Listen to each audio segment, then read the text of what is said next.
Bonjour à toi cher aventurier des internets et bienvenue sur Cogite, ici Guillaume pour te présenter un nouveau petit livre. Mais aussi pour te rappeler de t'abonner à Cogite, de liker la vidéo maintenant ou en fin de vidéo quand tu seras convaincu qu'elle t'a plu, mais aussi pour faire une vidéo absolument en urgence parce que initialement j'avais prévu de faire un Booktober où j'avais présenté énormément de livres sur le mois d'octobre. Je n'ai absolument pas eu le temps, donc ceci va être ma seule vidéo du mois d'octobre a priori, vu que nous sommes le 31. Mais bref, passons aux choses sérieuses. Pour bien commencer et pour bien finir ce mois d'octobre, j'ai décidé de présenter un livre qui a deux caractéristiques principales. La première, il correspond tout à fait à l'ADN des autres livres que j'ai pu présenter sur cette chaîne depuis 2 ans. Deux, il a énormément plu aux personnes à qui j'ai pu le recommander, à qui j'ai pu le prêter, donc a priori c'est un bon plan. Pourquoi il correspond à l'ADN de la chaîne? Ce livre, c'est un polar, on a déjà présenté pas mal. Ce livre se passe en Asie, précisément en Corée, et a été écrit par un auteur que nous ne connaissons pas encore, nous allons le découvrir très vite, qui est lui aussi coréen. Petit point bonus, si tu as déjà pas mal suivi la chaîne, tu as dû te rendre compte que j'ai parlé à plusieurs reprises de la coutellerie française, et ce livre parle lui aussi de coutellerie française, tout comme on a pu en entendre parler et même le voir à la fin de Squid Game. Je t'invite à regarder cette vidéo si jamais tu veux en savoir plus.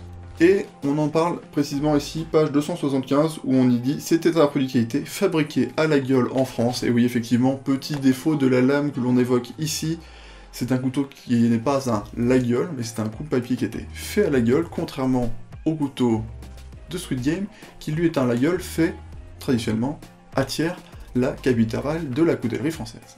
Mais bref, ce n'est pas le sujet ici, et nous n'allons pas forcément nous étendre plus loin sur la coutellerie, et lancer directement, rentrer dans le cœur du sujet, savoir qui est notre auteur, qui est Lee Jong-kwon.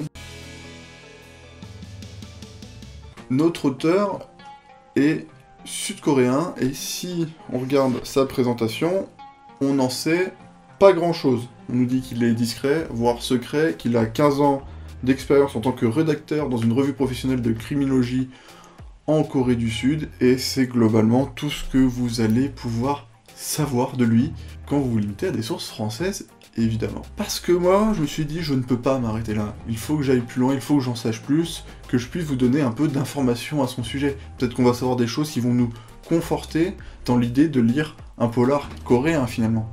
Et donc j'ai cherché sur des sites en coréen, alors que je ne parle pas coréen. Et que la traduction automatique, elle est moyenne, hein. Des fois il faut tomber sur des vieux sites pour essayer de trouver des choses.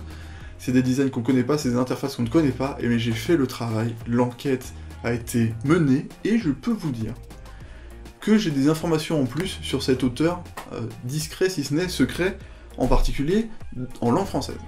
Lee Jong-kwon, qu'est-ce qu'il a fait comme étude? Eh bien, il est diplômé de l'École supérieure d'écriture créative de l'université Kookmin, que je vais mettre ici. Voilà, il va y avoir le logo, là, normalement.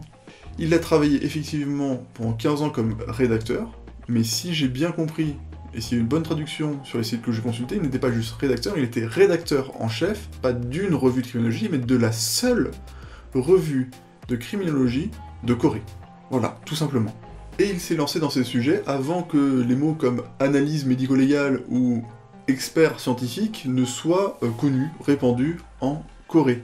Et on peut se dire c'est déjà pas mal, il a déjà un petit background, il a déjà de quoi nous impressionner, nous dire j'ai des bonnes idées pour écrire des polars, mais ce n'est pas tout.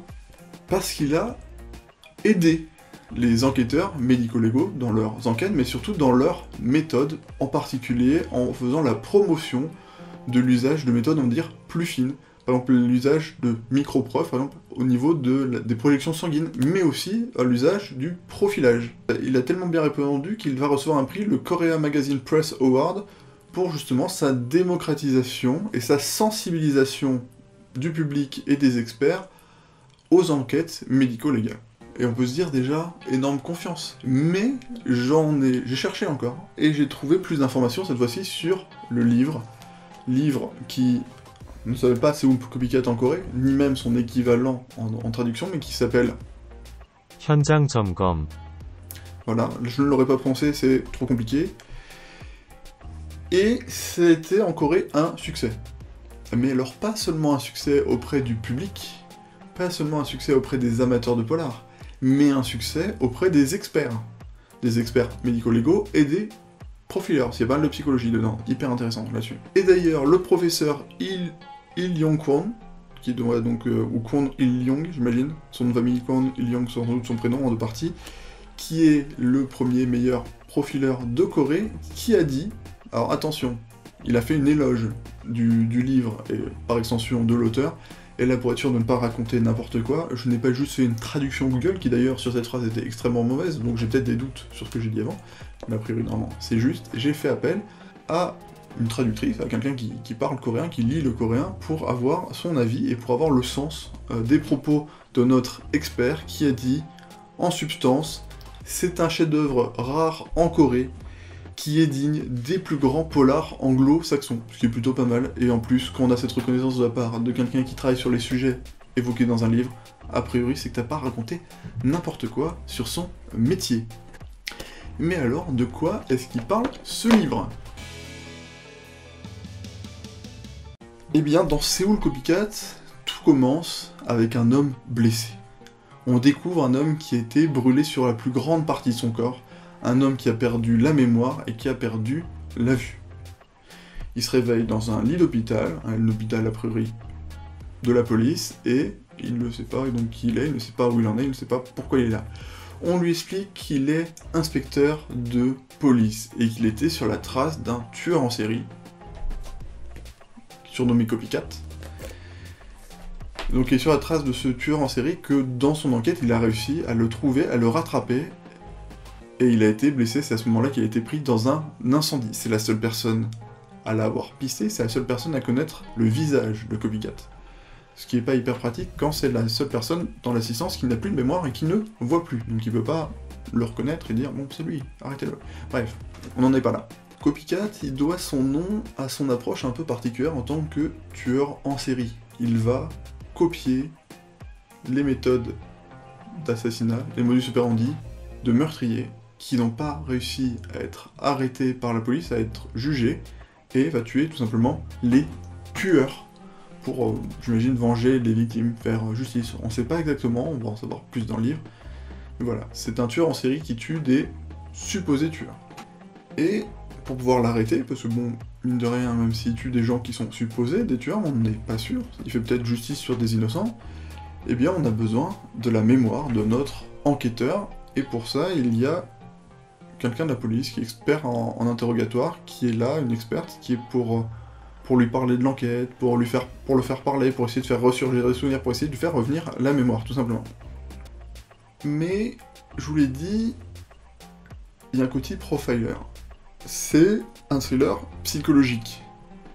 Et si c'est juste quelqu'un qui a perdu la mémoire, on n'est pas hyper psychologique, à part et comment faire pour faire retrouver la mémoire de quelqu'un qui l'a perdu, mais on est dans un polar et on veut aller plus loin. Et qui dit thriller psychologique dit mensonge, dit manipulation.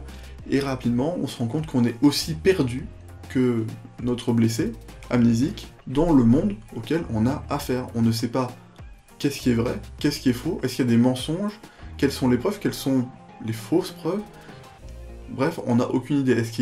Quels sont les alliés du personnage principal, quels sont nos alliés à nous, en tant que lecteurs, pour essayer de comprendre ce qui se passe. On n'en sait rien. Et vous n'en saurez pas plus ici dans cette vidéo, parce que évidemment, le concept c'est de vous présenter des livres, de vous donner envie de les lire, de vous présenter des auteurs, mais pas de vous spoiler, parce que sinon ça n'aurait aucun intérêt. L'idée c'est évidemment de vous donner envie de lire. Mon avis, c'est que Seoul Copycat, il est passionnant comme livre. Il est tellement passionnant qu'il offre une place au polar coréen sur nos bibliothèques, dans nos librairies françaises, dans nos librairies européennes, globalement. Et il a un point qui est hyper intéressant et qui fait que ça vaut le coup de le lire en tant que polar. Et dans sa différence, c'est qu'on ne découvre pas uniquement un polar, on découvre aussi un extrait de psychologie coréenne, donc de différences culturelles, qui est du coup hyper intéressant parce qu'en fait on n'a pas les mêmes modes de pensée, on n'a pas forcément les mêmes approches qui se font, et c'est vraiment un plus. Une autre grosse force, c'est qu'on sent que notre auteur, il connaît le milieu. Je vous l'ai expliqué, et c'est pour ça que j'ai voulu faire autant de recherches pour savoir s'il était vraiment légitime à parler et si c'était réaliste. Et finalement, tout dans ce livre est réaliste. Autant les personnages, que les faits, que l'enquête, bref, rien ne semble artificiel, on est dans un polar qui est vraiment bien écrit.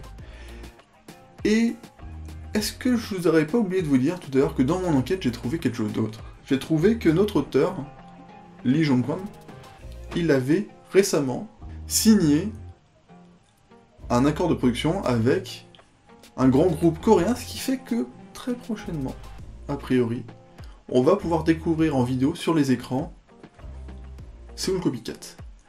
Sans doute en version film drama coréen, donc pour ceux qui apprennent ou qui sont passionnés par la Corée, vous avez déjà de le découvrir avant nous, mais avec un peu de chance, sur nos écrans à nous, on va découvrir un jour Seoul Copycat en vidéo, et du coup ne perdez pas de temps pour le lire. Bref, n'hésite pas à le lire, à foncer en librairie pour le trouver, pour l'avoir chez toi, pour pouvoir le prêter, pour le recommander.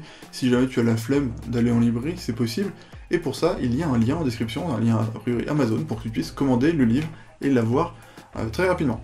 Pense à t'abonner, à liker, déliker, reliker, déliker, reliker, déliker, reliker, reliker. Je sais pas si j'ai été bon, mais l'idée finale c'est que ton compte, tu sois abonné à Cogit, que tu aies liké, que tu aies partagé, voire même commenté la vidéo. Notre escale littéraire arrive maintenant à sa fin. Alors merci d'être resté jusque là, n'hésite pas à aller voir d'autres vidéos si jamais ça t'a plu, ou à attendre dimanche prochain, ou en tout cas un jour où je sortirai une vidéo. Merci à toi pour ton soutien, à bientôt, salut!